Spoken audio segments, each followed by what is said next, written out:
Hello and welcome to the Footy Interchange. Will Schofield, I am your host. That's me, usually joined by Adam Papalia. But for a second week running, he is a late out. Eliza Reilly joins me this week. Eliza, welcome. Thank you. Paps is underdone.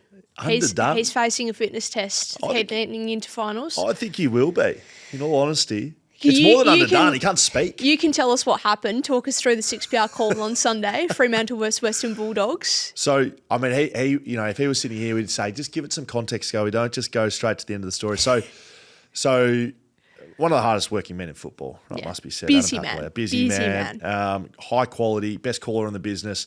Was meant to work Thursday, feeling crook, sick kid, which was why he was laid out last week. Sickness starts to come, meant to be doing Friday, subbed out of that too. So Thursday, Friday, Fox Footy calls that. Is a dual play-by-play caller with Dwayne Russell. I think they've had a conversation because I didn't hear as much Papalia as I usually did. He was struggling on the day Saturday. Sunday comes, works the Freo Bulldogs game, which was a ripper on 6PR. Yep. Halfway through the last, so it's Carl Langdon and Papalia. Paps just stops calling, and through the game just started having some breakages.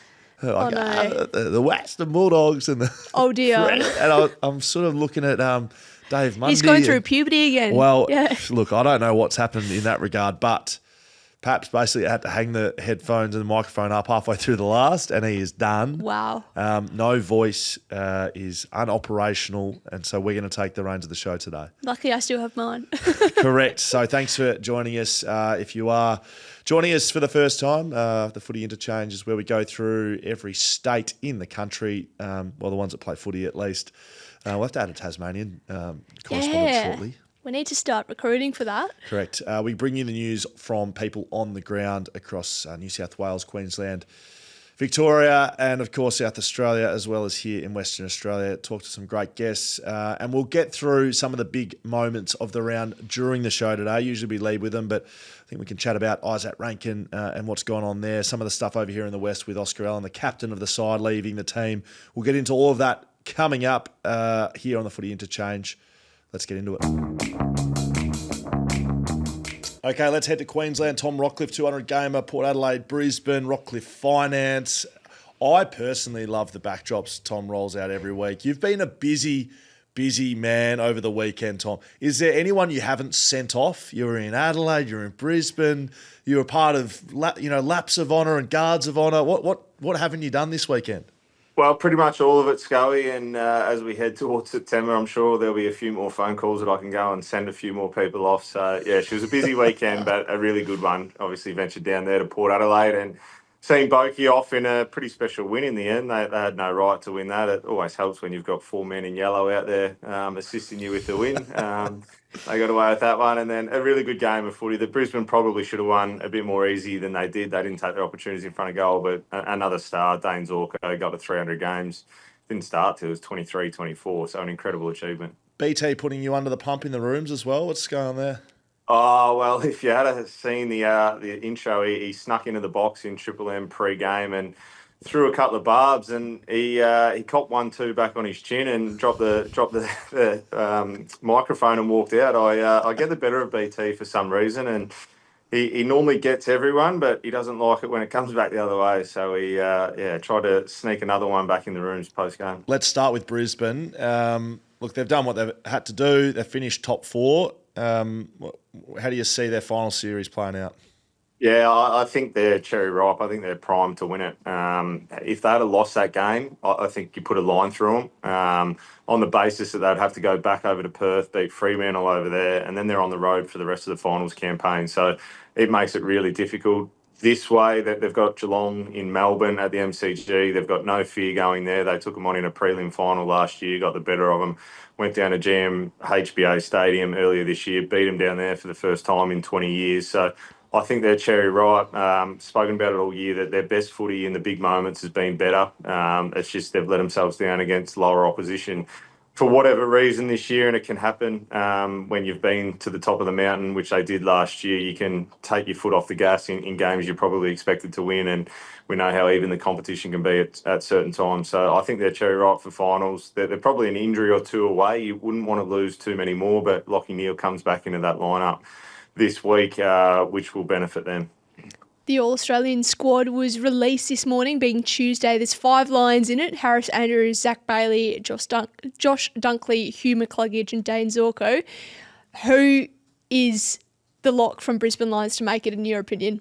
The lock, I think it's hard to go past Harris Andrews. He's the premier defender. I think Hugh McCluggage has to, but it is difficult when you go through the team and try and work out who's going to make it and who's not. Like, Dunkley probably deserves to be in there, but what midfielder do you push out? Noah Anderson, Nick Dacos, Jordan Dawson. It's going to be really difficult for the midfielders to get in. I think Zorks probably hasn't had as good year as what he did last year, and I have a feeling they'll put Wangane Miller off halfback, so he's probably up against it, the old fella, to get in there. But again, Zach Bailey could easily get in there as well. He's had a super year across half forward, but then whose spots does he take? Is it an Isaac Heaney or someone? So really difficult for the selectors. I think the two that you can take to the bank, though, are Harris Andrews and Hugh McCluggage. He has to be a first-time All-Australian, and stupid as it is, he's going to be named on the wing, I think, which he should have been probably 3 or 4 times already. But he oozes class and his ball use, and he was the one that certainly lifted Brisbane the other night. On the other side of town, Noah Anderson, Sam Collins, Ben King, Ben Long and Matt Rowell. So they have 5 as well, the Gold Coast Suns. We know they've got a good side, but it just feels like it's a foregone conclusion they beat Essendon. There's no chance they don't, right? Yeah. There is a chance. There is always a chance, Schoey, as we know. You're saying there's a chance, as Dumb and Dumber famously once said. I think that they have to get the job done. I mean, you don't know what team Essendon are going to send up here. From all reports, it's going to be almost their third-string team. We know that they've had injuries. It's just a debacle that the AFL should have foreseen earlier in the season, not to play it at this time. I know it's difficult, that the scheduling's not an easy thing, but to have this game on. And the scary thing is, what if Noah Anderson or Matty Rowell or Jared Witts gets knocked out? They're not available for the first final because they don't have the concussion window of the 12 days to be able to get up and play it. It's ridiculous to have it at this time of year. There's a chance that Essendon win, very, very slim. I think if they played 100 times, Gold Coast would win 99.5 of them, but there is a little 0.5% chance that Essendon cause an upset. There's been talk, obviously Gold Coast want to play finals and that's the number one priority, but massaging the lead to sort of dictate who their finals opponent's going to be. What do you think about that? Do you think there's a potential we could see that? I don't think so. Not the way they've played over the last couple of weeks. GWS had their way with them 2 weeks ago. So I think they'll try and win and have a really good win to build some momentum and confidence. And you've sort of earmarked them to go over to Perth. I think they'll take on Fremantle. I think they finish 7th. Hawthorn will finish 8th. I think they'd have more fears going to Sydney to take on the Giants. The Giants have had their number. I think they've won, I could be wrong, but I have a feeling they've won 15 or 16 out of the last 20 against Gold Coast, and they should have. Gold Coast, if they were going to do damage this year in September, would have beaten them a couple of weeks ago. So I think they'd actually prefer to go over and take Fremantle on over there, who were super on the weekend. But for the Gold Coast, you don't want to flirt with form, particularly this time of year. You want to go out and have a really strong performance. Gold Coast should get back Dan Rioli and Bailey Humphrey. That they feel like very big inclusions for them. Massive. I think what Dan Rioli provides off halfback for him, but Bailey Humphries is the one. He plays that sort of Dustin Martin role, as we call it now. He takes a centre square bounce and drifts forward, and they've sorely missed him. They've been beaten up in their midfield the last couple of weeks. Rosie and Butters had their way with him on Friday night. The week before that, it was Tom Green and those guys that just, Finn Callaghan, that just went after him and absolutely torched him. So Humphrey gives him a different dynamic. Getting late in the season, we know that Matty Rowell and Noah Anderson play inside all the time. It's a difficult ask to play inside consistently for 24 weeks. So with Bailey Humphrey there, it gives him a bit of a chop out, a different look in there, a chance to use his legs on the outside. Hey, given you're at Port Adelaide, let's just finish with that one. That must have been incredible to be at, and the energy. I know you were in a sanctum on that one. It must have been awesome. Yeah, it was sensational. I mean, to be there and be part of it, there was 40,000. It sounded like 50. Gold Coast obviously have no supporters, so it was 40,000 Port Adelaide fans that just were up and about, sitting in Travis Boak's box with his family and Robbie Gray, and just sat there and just admired what a career he's had. But the crowd certainly sent him off the right way, and Ken as well. So it was a really, really special night for the Port Adelaide Footy Club, and one that Boakey certainly deserved, and Ken as well. All right, well done, mate. Looks like you're in some sort of, I don't know, frequent flyer lounge. You're off to see an economist, I believe. So go and enjoy that, mate. Make sure you take notes. Will do. Thank you. There we go. Tom Rockliff joining us from somewhere in the world. I'm not sure where, but he's always very good, Rocky. Rockliff Finance, for all your finance needs. Go and see Tom and the team in there. The All-Australian sides, Brisbane and Gold Coast, both with high representation. How many of those 10 do you think make the side? If you had to throw a number out there. I don't need to hear specifically which 4. players. 4 out of the 10. I reckon I'm going with Rocky in that. Out of both sides combined. McCluggage and Harris. Andrews. Well, let's name them. McCluggage and Andrews, I think, are locks. And then you go down to the Gold Coast team. Ben King. Surely. I don't know if he makes it. You don't reckon? I don't reckon he makes it. I reckon there's been a couple of better forwards than him. I reckon you can only take one of Anderson and Rao. Why? Because they play for the same side? Yes. I reckon both of those could make it. One on ball, one on the bench. So there's 4. Ben Long would be an interesting inclusion, but I think he's been very good, but he may just be unlucky. I think it's nice recognition for him because he has been really good for that side this year, but probably doesn't make it. And Sam Collins will be fighting a few other key defenders. He'll go close. Very unheralded, Sam Collins. Yeah, not at BackChat, he's not. He's absolutely heralded. I don't even know what that means, but he's absolutely applauded. All right, let's go to our good friend, filling in again, David Zeta. In our Victorian studios. No, he's at Fox Sports, of course, which is where he works. 2 from 2 now. Adam Papalia texted me before we crossed to you, David, and said, if Zeta's on again, I am nowhere to be seen. And it feels like, I don't know, what's going on here? I think we had a pretty brutal heart-to-heart in the WhatsApp group chat where we expressed some things and leading teams sort of style. Yeah, it's his call. I'm pretty disappointed, and and I obviously take it incredibly personally. I love seeing Eliza as well. Just to be clear, I it's just that it's the absence. Just what is it? Makes the heart grow fonder. No, absence speaks. Actions speak like no, I don't know. Something about absence and being sad. So there you go. It's been a long year, guys. Very good. No, welcome, mate. It's great to have you. Well, for what it's worth, I do think you're an upgrade on Drew Jones, so hopefully he is listening. Me too, to be honest. Yeah, correct. What's happening in Victoria? It feels like end of season. There must be contract news. There must be training news. The Western Bulldogs, I think they're the stiffest team in the competition right now. Most would be on Mad Monday, yet these blokes are preparing to watch a game tomorrow. Yeah, I think it was got a flush session. So I think just flushing out some bone soreness. Hopefully nothing else that they're just trying to reduce some toxins. But they've obviously had it's a bizarre, I think Gerard Whateley called it a stay of execution on radio yesterday, which I like. Just waiting till Wednesday when virtually they're pretty much locked in that they're not going to play finals according to everyone. So they just did a training session today. Cameras were allowed there just to watch and it was nothing there was some smiles there, which is good to see, but nothing too exciting, obviously, given that they are, well, they're basically, even Bevo in his presser said they're done. It just needs to be official. Daniel Pratt wasn't kicking anyone out this time around. Yeah, cameras allowed, but not opposition scouts, apparently. Okay. No, well, yes, that was, obviously worked, didn't it? They must have got some good intel from that meeting, but that was bizarre last week, that whole, they weren't really, again, Sam Naismith, not exactly, I don't think they were trying to be inconspicuous, but that was, hey, they had the last laugh ultimately, don't they? Yeah, absolutely. Shout out to Jeff Valentine as well, who was the unnamed man Sorry, by Jeff. his side. We love Jeff over here.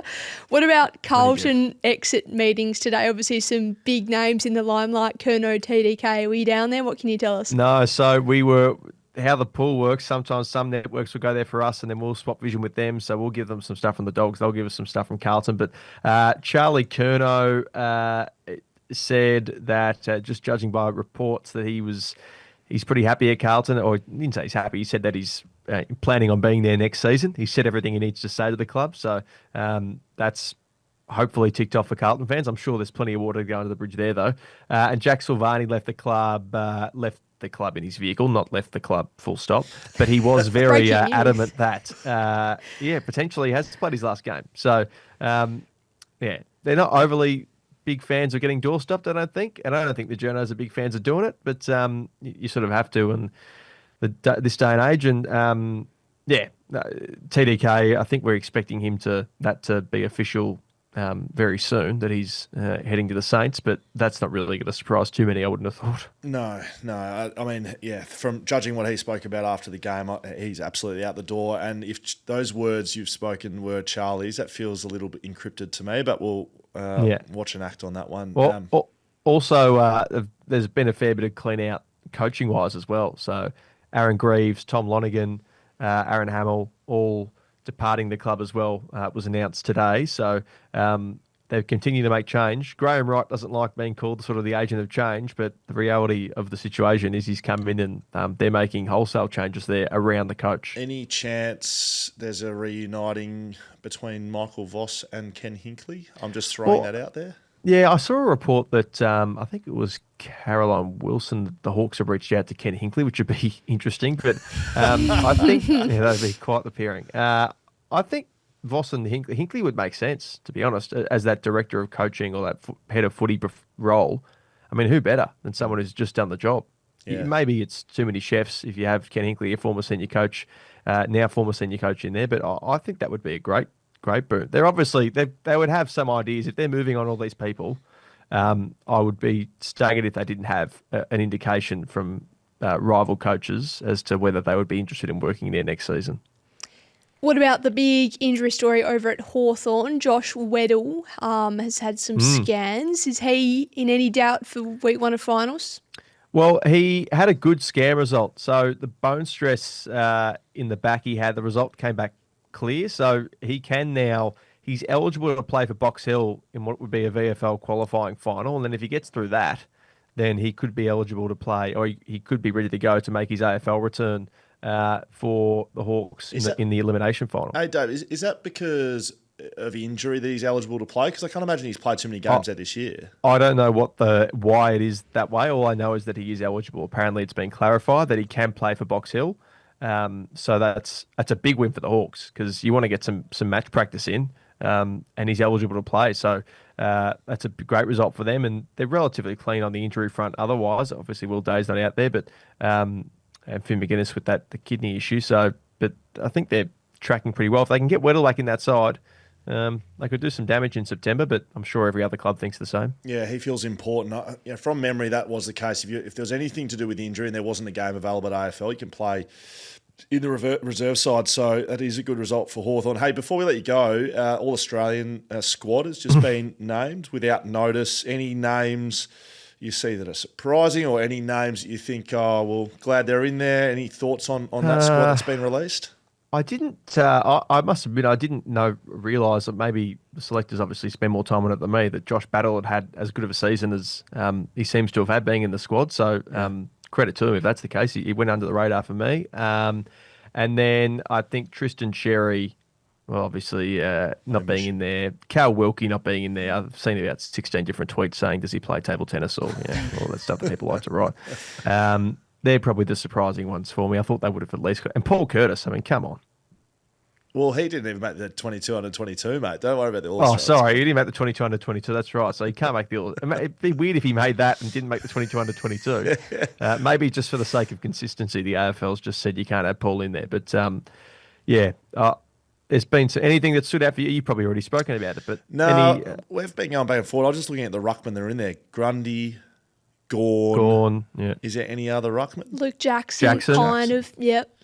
So you put him in a forward. Would you put him forward or put him on the ruck in the bench or something? Wouldn't you? Just to two West Australian selectors on there in Jacko and Pav. So maybe they can get that across the line. Oh, maybe indeed, absolutely. But yeah, that's always a good debate, isn't it? A bit of a shorter runway this year because of the whole drama around the last game of the year. Normally it comes out on Monday, so. But anyway, the debate certainly hasn't been any less strong than it has been in recent seasons. So I look forward to everyone dissecting it tonight. Hey, David Zeta, thanks for joining us, mate. You've got an appointment with the tribunal tonight, courtesy of Liam Baker. Well, yeah. Well, really, what are we? Come on. It's round 1 next year. Who cares? I'm sorry. I'm very tempted to not do it. But I'll probably do it because I feel like if I don't do it, someone else will, and then I'll lose all my credibility in the media. So credibility. Oh, that's nice. Not credibility. Relevance. That's the word I was looking for. Relevance. Very good, mate. No credibility. No, you do. You've got credibility, and you're reliable, and you have relevance. As long as the tribunal is still around. So. Should employ you to be my shrink. That's beautiful. Thank you, Will. And commiserations to everyone in Victoria. Only one final there in the first week of September. I just wanted to offer our condolences for all the Victorians who are going tough at the moment. Yeah, there's only one final, wasn't there, in week 1 of the finals? There's no other finals. Yeah, only 3 Victorian teams set to make it. Rough. And one of them doesn't even get a home game. Yep. So it's extraordinary. Yeah. Thoughts and feelings, mate. Go well. Thanks for joining us. Thank you. See you guys. David Zeta, absolute gun with Fox Footy, Fox Sports. You know, all of his work. Make sure you follow him on socials as well. If you need any tribunal news, he is the man to go to. Or Schnitz order recommendations. Do we have a Schnitz in WA? There is one. There's one in Belmont. There's one in Belmont. Wow, that's huge news. Could be a bit of a watch and act on Schnitz in this program as well. Just saying. Okay, and again, that's a correlation, a direct correlation with David Zeta being on the program. No Cal Sinclair joining us just yet. Cal has he's got an ability and a pattern of behaviour of being late. So we are running these a bit more live now, just to, again, continued insight into what we're doing. We haven't really done too much of an intro about issues that have happened this week, Eliza. Isaac Ranken feels like something that was bubbling along during the week last week that we didn't really get to speak about. Have you got any thoughts and feelings on how that's all played out? AFL House, and now Isaac's on a plane to Milan or wherever he's off to? Yeah, we've got our European correspondent, Sim Thomas Wilson. Or you. He's on a plane. No, I don't know where he is, but there was talk of potentially trying to track Isaac down, but I don't think that's going to happen. That was a joke. But I think that the AFL blinked, to be honest, on the whole situation. With everything considered, how Andrew Dillon's, spoken several times and said every time we see one of these that the penalty is going to get greater and greater until we stamp this out of this game. He was like, someone posted a sort of graphic of him, I think from like a season record, where he said we do not tolerate homophobic abuse, zero tolerance policy, and then you turn around and you take medical evidence or compelling medical evidence into consideration, which Adelaide are adamant that it was very real, very legitimate, that Isaac's mental health was in question. But what about the mental health of the Collingwood player who was victim to that slur? And what about the mental health of the LGBTQI plus community who have to hear time and time again that players are using this and falling back on this as a slur on the field? I don't even think you need to, it's been pretty clear cut until it hasn't been, right? It's just similar to the tribunal in terms of on-field incidents around charging, this is the process, and then, actually we're not doing that. That the inconsistency was the issue for me, and I think that, and I think that, for the AFL, the consistency is something they're going to have to go and work off in the off-season. Yeah, I totally agree with that. Like, we need a rubric or something to say, if you do this, then this is the penalty. Room for, obviously, movement within that and evidence and whatnot that you take into consideration, but it should be pretty clear-cut. Yeah, I agree. And then what about here at home? There's been a couple of things bubbling along. Oscar Allen feels like the captaincy and him moving, not news, but I guess news that he's told the club and it's confirmed. The club's put out a statement. We're not surprised that he's on the way, but you think it's a good move from all involved? I think fundamentally at the end of the day, Oscar Allen probably needed West Coast more than West Coast needed Oscar Allen, and that's probably a weird thing to say, but West Coast now have lots of young key forwards like Archer Reid, Job Shanahan, who was incredible against Sydney. Jack Williams has shown potential at times this year. Guys that can come in and fill that role and develop for the next few years. Whereas Oscar, I think he said in a podcast once that he'd only ever play for West Coast or West Perth, being that the club he sort of grew up playing for and came from. But that's obviously dramatically shifted for him, and he feels like he's going to have more opportunity at Brisbane and more money on the table. And I think it's a fair deal for all parties, because I think the whole situation was pretty well butchered in terms of the meeting with Sam Mitchell, the press conference that followed that. Probably the only thing West Coast did fairly during the whole process is hold out and, not offer him the hundreds of thousands of dollars that Brisbane were prepared to, because we know they've spent big on veterans, injury-riddled veterans in the past. So the only smart thing West Coast did was not fall into those demands, I think. Yeah. I still think with this stuff that, footy clubs and West Coast included in that don't play the honesty card enough. And I think it would have been, better handled if from the get-go there was a bit more honesty. And maybe that's from both parties. Maybe it falls into Oscar's lap a little bit. But I think as a footy club, they basically put him out to deal with the consequences without just accepting some of their own. And if everyone just goes, hey, put the hand up, this is what's happening, this is what we're thinking, I think he's got some injury issues. I do feel like as an industry and maybe as a community of AFL people, we're getting towards a stage where we're going to have those conversations. NRL has it all the time. I'm not saying we need to go that way, but most other sporting codes around the world have those conversations, and it's very open and honest. Still very protected here in the AFL. Cal Sinclair, who not sure what he's been up to this morning, but he's going to get a very short slot today because he's just joining us live from, New South Wales somewhere, maybe been on a telemarketing call again. Cal, welcome. Well, welcome to you guys. How can I take your call? What's happening? How can I assist? I'll get your ID number there, thanks. Yeah, I'll get a double Whopper, large meal, hold the tomatoes. Thanks, mate.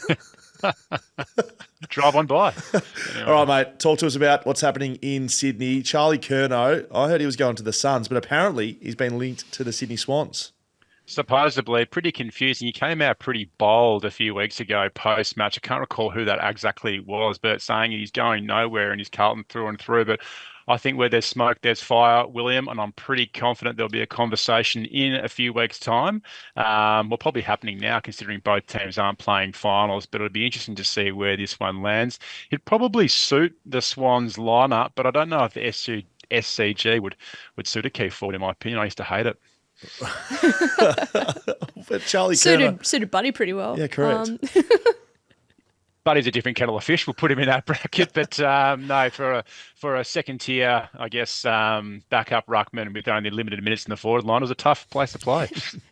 What about GWS? Obviously, they've locked in a home final this year. Where do you see them in the premiership pecking race? I think they are the smoky of the top 8. Their best is better than anyone's. I think if they got to the MCG, I think that'd be pretty tough to play against. They've got an extremely dynamic forward line. They're in that window. Toby Green at the moment is in incredible form going into the real business end of the season. But Eliza, I'm bullish on the Giants. It'll just depend on how they show up on the day. We've seen their consistency be extremely poor this year, but their best is by far good enough to win it on the big stage in September. Sam Taylor and Jesse Hogan both back in for the first final is what's being told. They've got to be huge additions as bookends at either end of the ground. I think they're the two most important pillars in that team. I can Sam Taylor, he would be absolutely horrible to play against. So I think whoever the key forward matchup is that's going to walk down to the goal square with him is going to be in for a big day. But Jesse Hogan is an interesting one. He's been in and out a little bit probably the last 6 to 8 weeks. So just be curious to see kind of what his form is like coming in. As you know, kind of going into finals, you do need to be, I guess, in good touch. So he's missed a fair bit of footy, Jesse, but I think it would only benefit the balance of their forward line with him in there, and it would ease the pressure of Toby Green, who's had to carry it the last few weeks. Hey, have you seen the All-Australian squad at all, Sinkers? I have. I've seen a couple of inclusions from the Swans, which I think is Brodie Grundy is an interesting one. I think his form at the back end of the year is probably arguably the best ruckman in the comp, but I think his first half of the year and his middle might hold him just out, but who knows? Well, I was going to ask you on the ruckman side of things. So there's Max Gawn, Brodie Grundy and Luke Jackson. Put your All-Australian selectors hat on. Who makes the final squad? If you're talking about balance at the side, Max Gawn easily by far the most valuable player to the Melbourne Football Club. It's arguably one of his best seasons to date. And got to put Luke Jackson in there as that kind of pinch hitting forward. Brodie Grundy, although he's had a terrific season, he's not a forward. So if you're looking at a real authentic balance of what a structure of a side would look like, Gawn and Luke Jackson for me. Sydney, It's obviously. stiff, Brodie Grundy. Yeah, very stiff. Sydney obviously came across to Perth and smashed West Coast in the final round of the home and away season. How do you think we'll reflect on Dean Cox's first year at the helm as a whole? Because they did a number on West Coast in that second half. Yeah, I think it'd probably be mixed. I don't think he was blessed with a healthy list going into this season. He was probably a bit unfortunate, but I guess you can never, forecast that, and you can't use that as an excuse generally to the board. But they underperformed. I think Dean would probably acknowledge that with the list they've got, they should be a top 6 team, if not a top 4 team and really competing. But they definitely fell away in a considerable number of areas this year. Contested ball was one.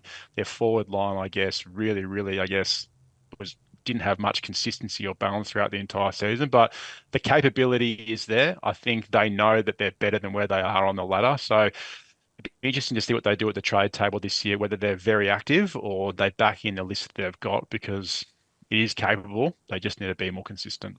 Hey, Sinkers, thanks for joining us, mate.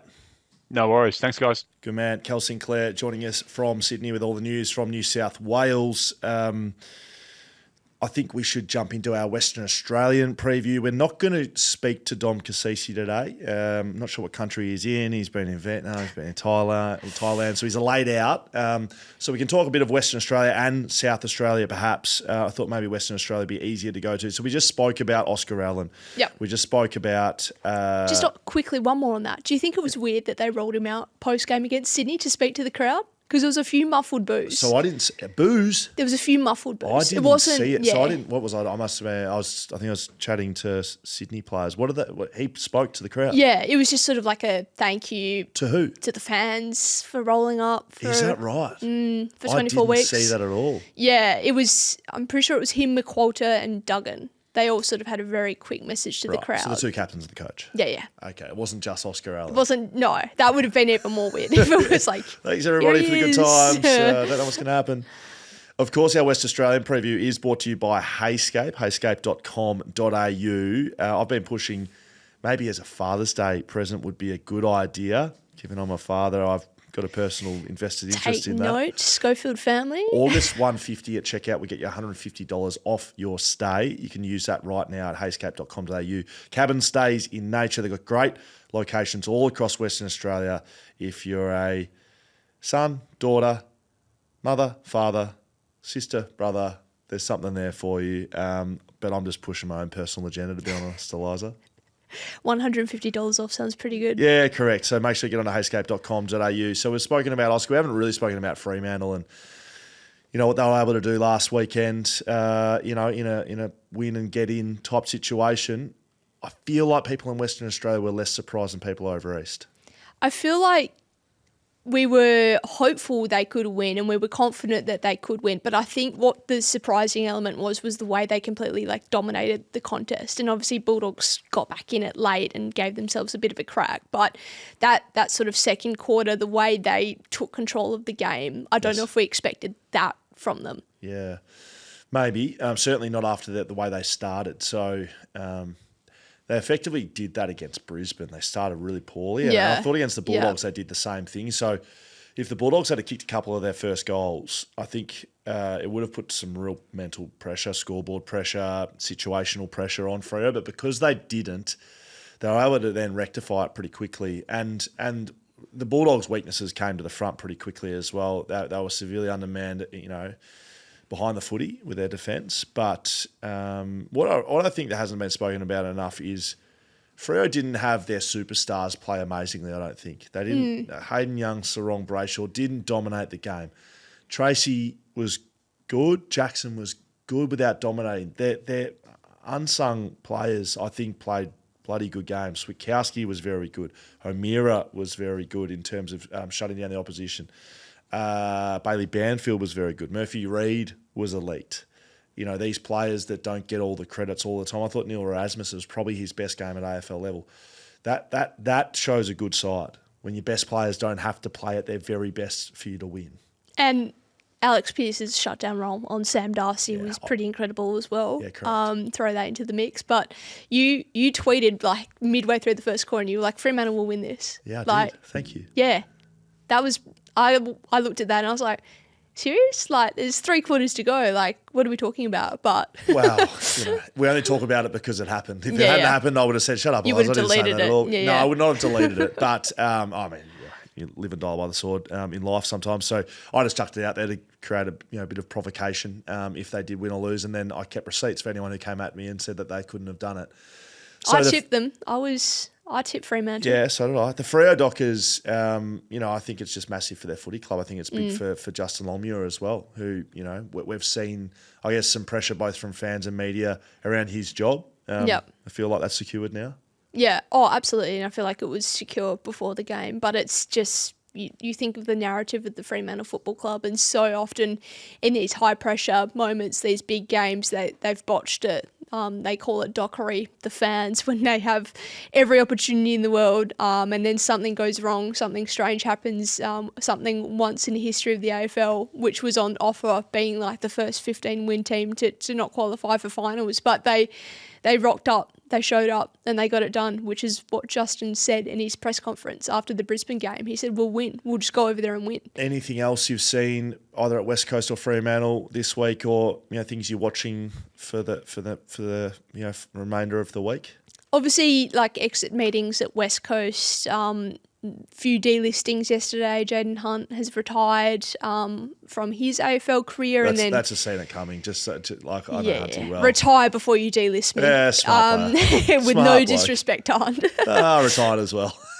But yeah, obviously 3 players being Locke Rawlinson and Callum Jamison, Jack Petruccelli, all delisted.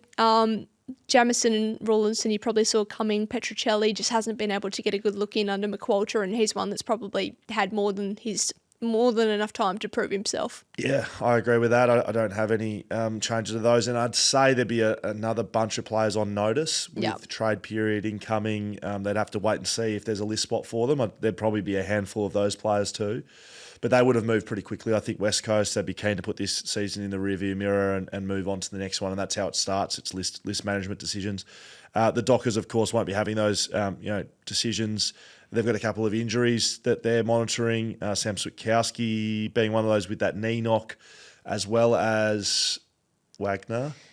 Pec surgery today. So he's done. He's done for the year. Oh, gee, that's disappointing. Yep, unfortunately, because he was someone who, whenever he was fit, they loved him in their first choice team to be that sort of defensive midfielder or halfback, give them a bit of drive out of defence. So, yeah, really unfortunate for Wagner. Just sort of came fit again and then suffered a season-ending injury.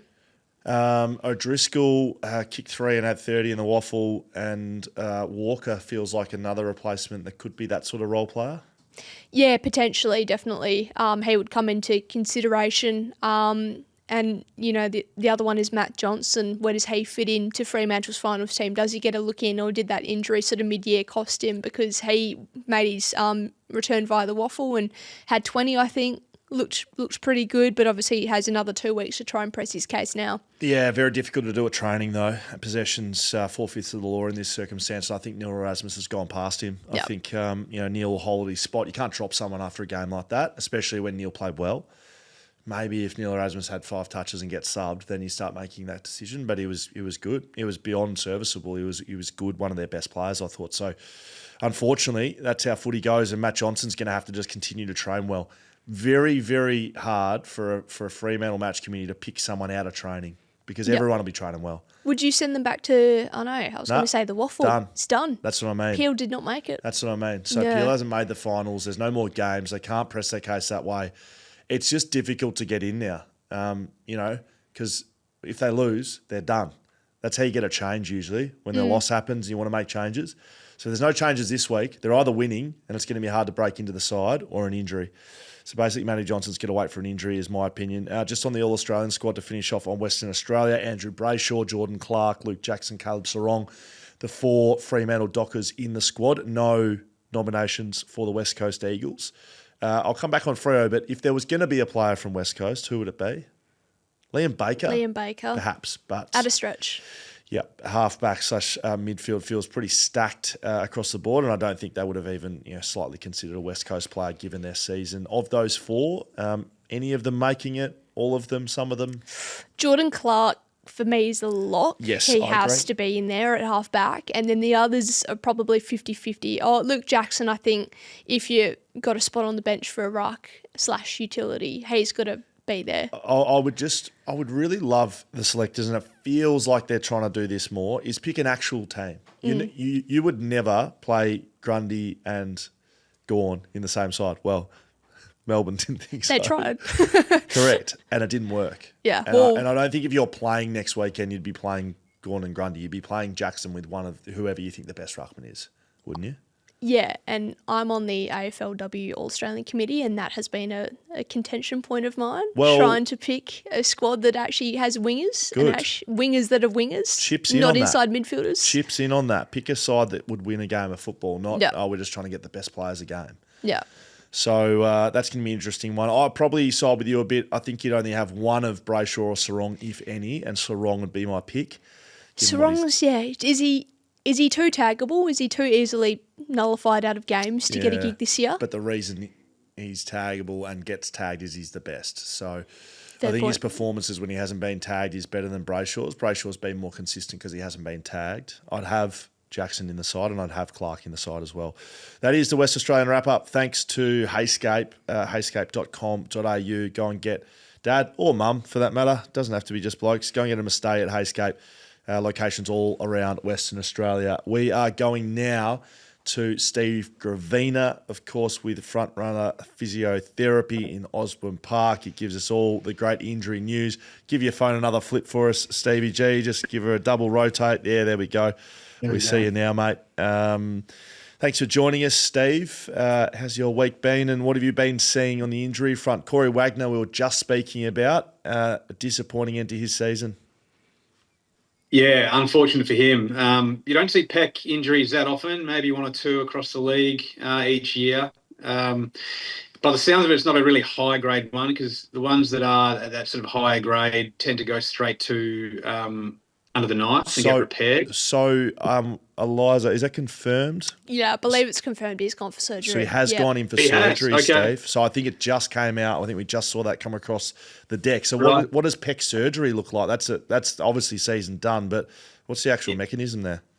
Yeah, so if the pec tendon has become detached either from itself or it gets ripped off the bone, then you're going to require surgical intervention to repair it. You're generally in a sling 4 to 6 weeks, and then gradually allowing the pec muscle to improve its range of movement and then loading capacity. So anywhere between 4 and 6 months rebuild. The fortunate nature of footy being a running-based sport, he would be able to get back to running relatively quickly, in that 4 to 6 week window.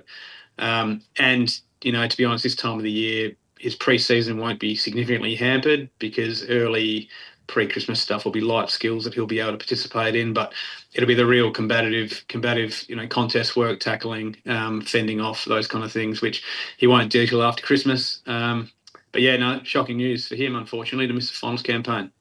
What about Jeremy Howell over at Collingwood? There was a bit of speculation that he told a physio he heard a pop, and obviously it's come out he has that abductor injury. What does that mean for his finals campaign? Yeah, he's had a horrible run. I think that's the 4th game in a row. He hasn't made it through the full game and been subbed out. That's with the more recent concussion, but prior to that, it was an adductor strain as well. So if that's a recurrence on the same side of the same injury site, then you'd imagine his sort of finals campaign won't get off the ground at all. Given his injury history, it'd be a massive risk to take him in. If it's the other side and it's lower grade, you're a chance to get back. 2 to 3 weeks. We saw what's happened with Hayden Young in getting back successfully.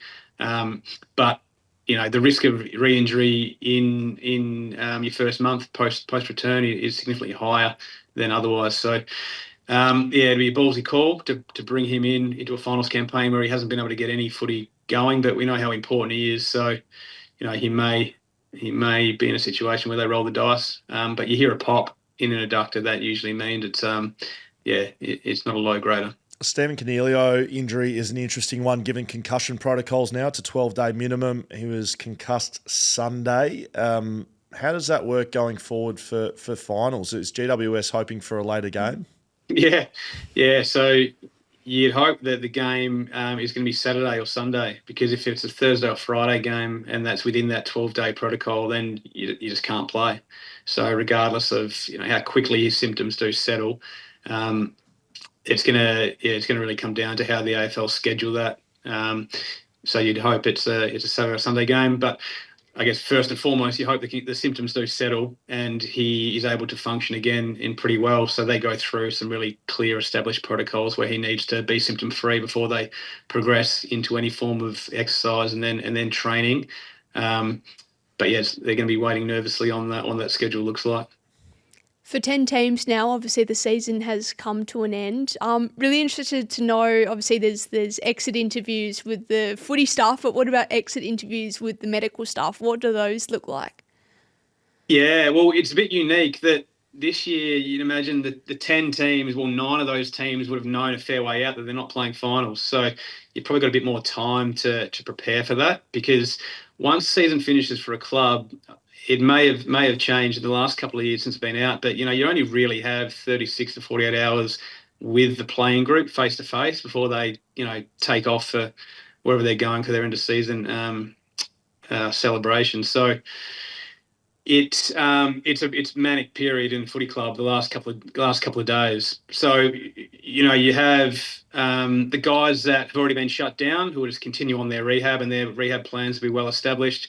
You got the guys who have been nursing injuries, where you get through that last game, and then you have your medical exit meeting with the doctors and physios and working pretty quickly on what the management is going to need to be. So if that's a surgical review or surgical intervention, then that'll happen over the next week or two, and then you're mapping out rehab plans beyond that.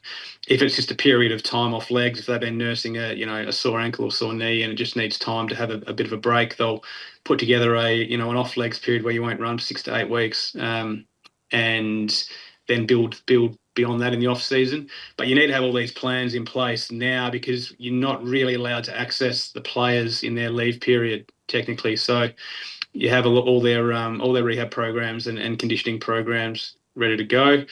The guys that retire will have exit medicals, which the time pressures aren't quite as significant. And then the guys that are delisted or are potentially going to be traded, you do your best to help in that space as well. But then your attention quickly turns to players that you're potentially going to be bringing in. So you start looking at medicals that you might have for potential players there. So there's a fair bit going on this time of the year. So just a question out of that, Steve. That rule that came in around contacting players for the off-season and basically barring everyone out of it. Let's talk about the fitness side of things. But if you're dealing with an injured player in rehab, it feels like to me that I guess players are invested enough to be making sure they're getting the treatment. But do you think that's been a oversight or hindrance to rehab and injured players in the off season? Yeah, there are some leniencies in that space. So if there's a surgical intervention, then you do definitely have access to be able to help the player along the way there. But the rules are more so for anyone that's not really in formalised rehab. That you're not meant to have too much of contact with those guys. But the guys that have rehab, that have had surgery, they'll be in the club, or they might be able to access the medical services offside as well, just to help freshen them up, because it's been a long, hard year, so sometimes I don't want to get back into the club too quickly after the season's done either. And the negotiations start pretty, straight away in terms of surgery, because, my memories are, if you're going to get surgery, probably 6 weeks out from the end of the season, and you're sort of, hobbling your way to the end. Just trying to push surgery back a day or two so you can squeeze Mad Monday in. Have you been involved in many of those conversations? Very important. Yeah, there have been a few late night conversations where we do need some last minute changes to the surgeons list to make sure that it happens on a Wednesday or Thursday rather than the pre-planned Monday. But yeah, hopefully the time to change a little bit more, and the players have got a little bit more of a professional mindset, particularly at a few of the clubs that didn't make finals that might want to rectify their performance. I hope you're not putting that message at me, mate. I'm sure you're not. Steve Gravina, front runner physiotherapy, as always, mate. Highly informative. Thanks for joining us. Thanks, guys. There we go, Steve, with all the knowledge in the injury space. In fairness, that was me on a number of occasions. A selfish question. Well, these bloody medical types, and Steve hasn't logged off yet, so he can just listen along. These medical types, we need surgery on the bloody Tuesday. I'm like, what's the difference 24 hours is going to make for my mental health? I want to have a beer with my mates. I'm getting surgery anyway. Just give me 24 hours on the piss, and then I'll, you may not even have to use local anaesthetic or general anaesthetic. I'll be that out of it. You can just operate. Or no it's worries. the best sleep of your life. Hungover, you just roll in, get the anaesthesia, and you're set. That's right. Thanks for joining us, Steve. Do appreciate that. We've done Western Australia, Eliza, and we've finished with that. A bit of a touch on Isaac Ranken and a bit of a touch on Port Adelaide during the show with Tom and what we spoke about with Isaac. What about just on the All-Australian side of things? Jordan Dawson, Mark Keane, Isaac Ranken, Riley Thilthorpe, Josh Worrell at Adelaide, and at Port Adelaide, Zach Butters and Mitch Georgiadis, which is a good addition, I think. Any of those making it? Who's making it? Who's not? I'd love to see Josh Worrell in there. He's been outstanding. He's obviously not as credentialed or spoken about as other key defenders across the competition, but he's been so instrumental to what they've done this year, and you don't need to look much further than that game against Collingwood when they conceded, 70 plus inside 50s, and Adelaide held firm and won that game with only 30 odds. Well, so I think you could see Keane and Worrell in there. They lead the competition in intercepts. So Keane 182, Worrell 181. The next best is Wiedering on 167, followed by Harris Andrews on 166. So they've got significant more numbers in intercepts than anyone else in the competition. I could easily have both of those in my All-Australian backline. Yeah. Do you think, so Rankin's obviously been named in the squad. Does what happened in the late stages of the season and suspension taint his chances, do you think? Well, I mean, that's like saying, I probably view them in the same realm as, striking or charging or dangerous tackles. I don't, I think as an industry, if we're gonna stand against it, they should sit in the same realm. If we're suspending players, if that's the punishment.